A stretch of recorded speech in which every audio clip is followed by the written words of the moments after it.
बरकत मिलेगी। फिर अनाज में कमी नहीं, कपड़ों में कमी नहीं, रहने में कमी नहीं, बाल बच्चे सब आपके स्वस्थ और आप भी माँ बाप भी स्वस्थ रहोगे।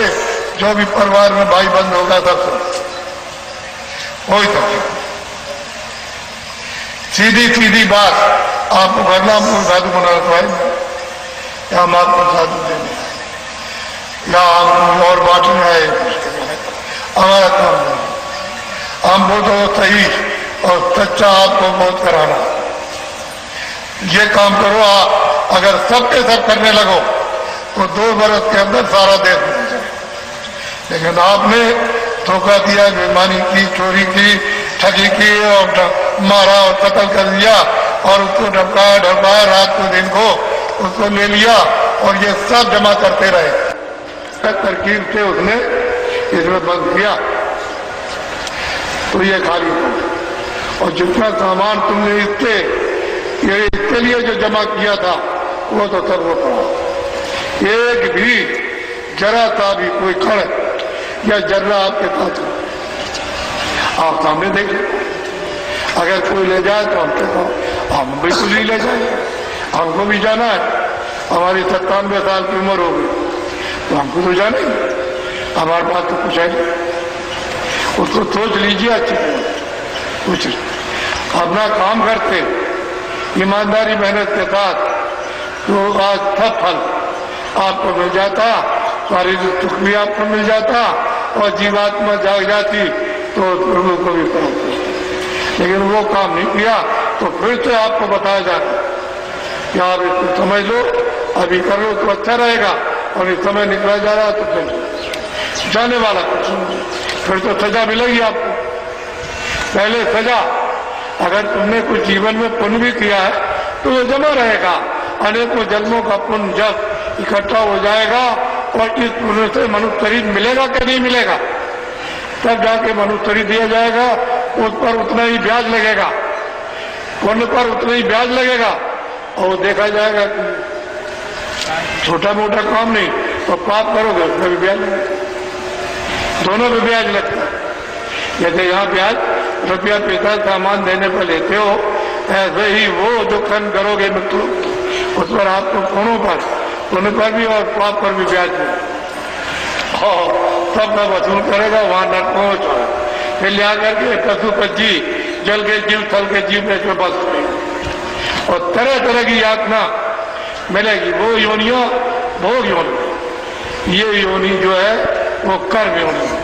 ये प्रभु को प्राप्त कर सकती है। इसमें साधन दरवाजा और उनमें कोई साधन दरवाजा नहीं। वो कोई साधन और प्रभु का खुदा को नहीं कर। इसमें करो तो जीवात्मा को जगाओ और ये जिस्मानी सच्ची इबादत अपनी रूह से उस खुदा की करो। हम कब इनकार करते इबादत से? सच्ची इबादत, सच्ची इबादत, सच्चा भजन मनुष्य रूपी तन में ये जीवात्मा बैठी हो, जल्दी से उसको जगाओ और नाम को पकड़ ले तो सच्चा भगवान का भजन इससे पार होगा। क्योंकि सब्जी तो ले आए और नाम ही वापिस तक ले जाए। वो आपने छोड़ दिया, जब ये करने लगे तो छूट गया, अब रास्ता बचा। तो ये सब जमा हो गया तो जीवात्मा दब गई, आंख बंद हो गई, कान बंद हो गए।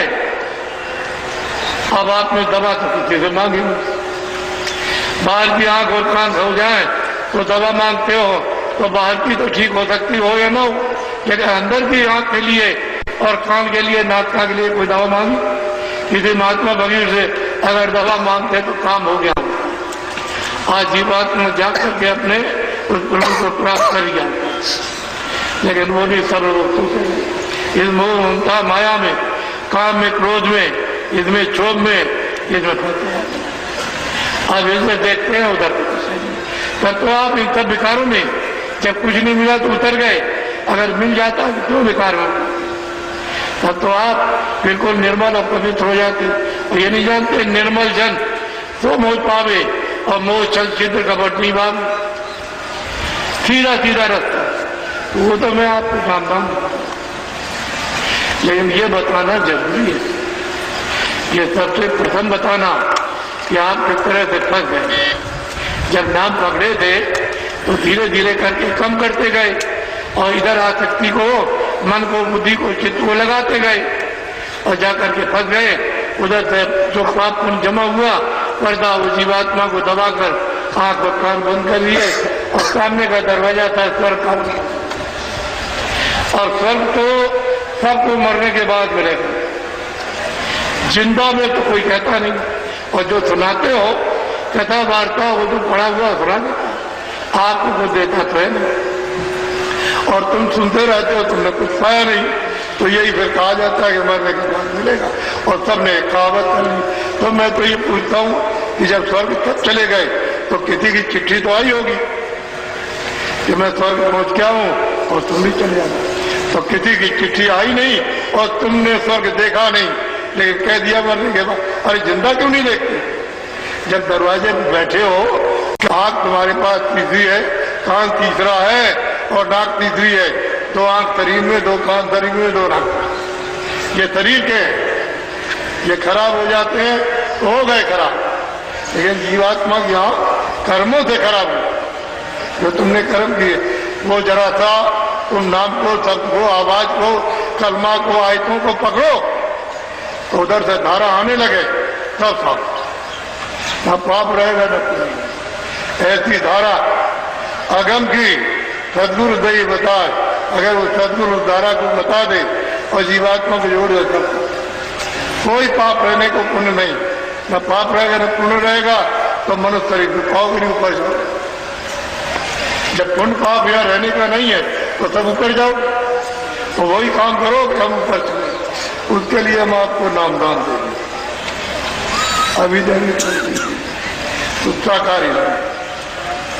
अब आपको मालूम हुआ कि कोई साधु नहीं बनाना, कोई काम नहीं छुड़ाना, कपड़े नहीं छुड़ाना, मकान नहीं छुड़ाना, खाना पीना नहीं छुड़ाना, सब काम करो ईमानदारी मेहनत से, जिससे उसकी दुआ और आशीर्वाद मिल जाए, बरकत हो, जिससे आपकी सब कमियां पूरी हो जाए सब, और सही रास्ते बना। और रास्ता बड़ा सुलभ है घर में रहकर। अभी कल मैंने बताया कि तुलसीदास जी ने घर में रहकर के घर ही में, और घर ही में रहे और भीड़ लगने लगी और गांव-गांव के ताले सब मैं बाल बच्चों के बंद होने लगे, सब दर्शन को जाने। इसी कलयुग में अभी 700 बरस पहले सब के सब जाने, ऐसा नहीं। तो वहीं पर जिस आदमी को उन्होंने ऊपर पहुंचा दिया, उससे पूछा भाई तुम कहाँ रहते हो? तो बता दिया कभी गए नहीं, गए 100 दिनों से नहीं गया, और इधर आपके चरणों में आ गया तो सही। तो वो चुप हो गए, तो उसने इजाजत मांगी कि मैं हो, उनका चल जाओ। तो वो चला गया। पीछे से जब देखा तब इन्होंने अपना लोटा उठाया और घर को, और वो काशी जाएंगे और वहां बहुत लोगों को रास्ता बता करके अपने गांव में पार कर, उसमें स्त्रियां भी रहेगी। ऐसा कलयुग में सुलभ और सीधा प्रभु की प्राप्ति के लिए रास्ता इतना सुगम सीधा कि और सतयुग में न त्रेता में न द्वापर कभी नहीं आएगा जो कलयुग में आएगा। और तुम सीधे रास्ते की खोज नहीं करते, कोई रास्ता बता दो और दया कर दे, सीधे चले आपको नामदान देंगे। दूसरा यह है कि होका दिया, मैं ये नहीं कहता हूँ पियो, जो नहीं पीते हैं उनके लिए थोड़ी कहता हूँ कि पियो, जो पीते हैं वो पियो, तम्बाकू पीते हैं, बीड़ी पीते हैं। लेकिन बच्चों ऐसा कोई नशा स्त्री पुरुष हर कौम के जात के लोग मत करो जिससे तुम्हारी बुद्धि पागल हो जाए और तुम अपने घर में बेटी को, माँ को, बहन को, किसी को न पहचान सको, उसका हाथ ऐसा कोई अधिकारियों की निंदा की या कोई आलोचना की है या साहूकारों की आलोचना की है या सेठ साहूकारों की आलोचना या निंदा की है? अरे भाई छात्रों की हमने कोई आलोचना की या निंदा की है? तो हिंदुओं की निंदा की कि मुसलमानों की? या मस्जिद को बुरा कहा कि मंदिर को बुरा कहा? अरे भाई राजनेता की कोई बुराई की है, कोई आलोचना की? तो बस इसी को पकड़ो, दिन में करो काम अपना ईमानदारी मेहनत के साथ, जिससे तो सब